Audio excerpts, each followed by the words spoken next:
Assalamualaikum warahmatullahi wabarakatuh. Perkenalkan, nama saya Musdalifah Abdullah dari Prodi Manajemen Haji dan Umroh dari kelas A dengan NIM 50800125037. Pada video ini saya akan menjelaskan tentang manajemen perjalanan ibadah umroh, khususnya 3 tahap penting, yaitu perencanaan, pelaksanaan, dan evaluasi. Alasan saya memilih tema ini karena perjalanan umroh adalah kegiatan ibadah yang melibatkan banyak orang dan membutuhkan pengelolaan yang rapi. Tidak cukup hanya dengan membeli paket perjalanan. Di balik itu, ada proses panjang yang harus dipersiapkan supaya jamaah dapat beribadah dengan tenang, aman, dan nyaman. Saya merasa ini paling relevan untuk dipahami sejak awal, karena nantinya akan sangat berguna jika saya bekerja di dunia pelayanan haji dan umroh. Tahap pertama adalah tahap perencanaan.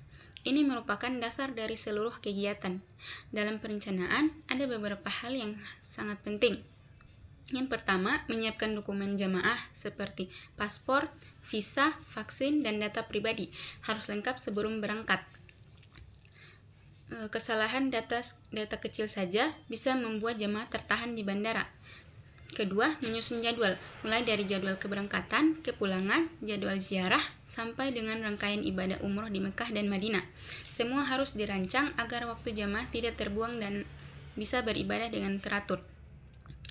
Ketiga, memilih fasilitas maskapai penerbangan, hotel, bus, catering, hingga layanan mutawif harus benar-benar disiapkan. Fasilitas ini menentukan kenyamanan jamaah selama berada di tanah suci. Yang keempat, menghitung biaya. Biaya harus sesuai standar pelayanan dan transparan agar jamaah memahami apa saja yang mereka dapatkan. Perencanaan yang matang meminimalkan masalah ketika pelaksanaan dimulai. Tahap kedua yaitu pelaksanaan. Di tahap ini, pembimbing dan petugas harus benar-benar siap memberikan pelayanan. Pertama, mengatur keberangkatan jamaah di bandara.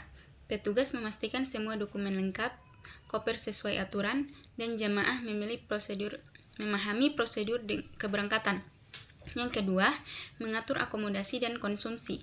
Jemaah perlu mendapatkan hotel yang layak, makanan yang cukup dan halal, serta transportasi yang aman. Yang ketiga, memberikan bimbingan ibadah. Petugas atau mutawif membimbing jamaah dari mulai mikot, tawaf, sa'i, sampai tahallul. Penjelasan harus sederhana dan jelas, karena jamaah memiliki kemampuan yang berbeda-beda. Yang keempat, menangani kendala.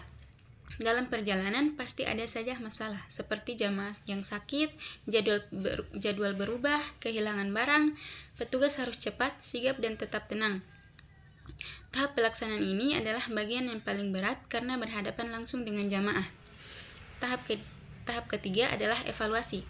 Setelah semua kegiatan selesai, perlu dilakukan penilaian. Evaluasi dilakukan dengan cara mengumpulkan pendapat dan masukan dari jamaah, mengecek kembali semua fasilitas dan layanan yang digunakan, menilai kinerja petugas, mutawif, dan penyelenggara perjalanan, menyusun catatan perbaikan untuk keberangkatan berikutnya. Evaluasi penting karena pelayanan umroh harus terus berkembang dari waktu ke waktu. Selanjutnya, mengapa manajemen haji dan umroh penting bagi profesi saya di masa depan? Bagi saya pribadi, manajemen haji dan umroh penting untuk profesi saya di masa depan karena ilmu ini membuat saya lebih siap terjun dalam pelayanan ibadah. Saya bisa belajar menjadi lebih teratur, bertanggung jawab, peka terhadap kebutuhan orang lain.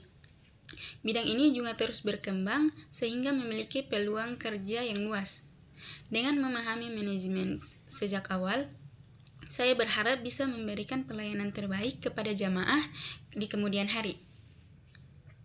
Sekian penjelasan singkat dari saya. Wassalamualaikum warahmatullahi wabarakatuh.